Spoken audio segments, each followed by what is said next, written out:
যেন পাপের ফল পাচ্ছে মার্কিন যুক্তরাষ্ট্র। অত্যাধুনিক প্রযুক্তি ও জনবল থাকা সত্ত্বেও গত 6 দিন ধরে নেভানো সম্ভব হয়নি লস অ্যাঞ্জেলসের অগ্নিকাণ্ড। তাহলে কি সত্যি হতে যাচ্ছে অগ্নিকাণ্ড নিয়ে করা কোরআনের বাণী?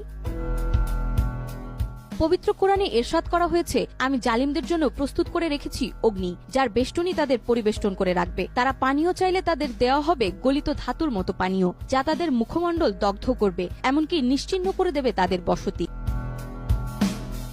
গাজা ধ্বংসে একের পর এক ইসরায়েলকে সহযোগিতা করে জালিমের তকমা পেয়েছিল যুক্তরাষ্ট্র। এবার কোরআনের বাণী অনুসারে সেই জালিমদের জন্যই অগ্নিকাণ্ড ঘটিয়েছে আল্লাহ তাআলা, এবং সেই অগ্নিকাণ্ডে ধ্বংস হচ্ছে যুক্তরাষ্ট্রের লস অ্যাঞ্জেলসের বাড়িঘর, সম্পদ, এমনকি প্রাণহানির ঘটনাও ঘটেছে সেখানে।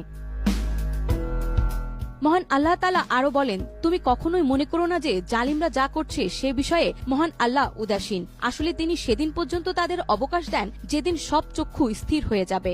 ভীত বিহ্বল চিত্তে আকাশের দিকে চেয়ে তারা ছুটাছুটি করবে, আতঙ্কে তাদের নিজেদের দিকেও ফিরবে না, এবং তাদের অন্তর হবে ভয়ানক উদাস।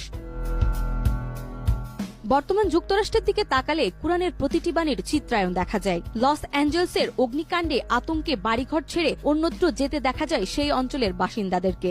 সব হারিয়ে কাউকে করতে দেখা গেছে আর্তনাদ, কারো বা দেখা গিয়েছে উদাসীন দৃষ্টি। এভাবে কোরআনের অনেক আয়াত রয়েছে যাতে জালিমের কঠিন শাস্তির কথা আলোচনা করা হয়েছে। আল্লাহ জালিমদেরকে ছাড় দেন, কিন্তু ছেড়ে দেন না। জালিমকে তার জুলুমের শাস্তি অবশ্যই ভোগ করতে হবে।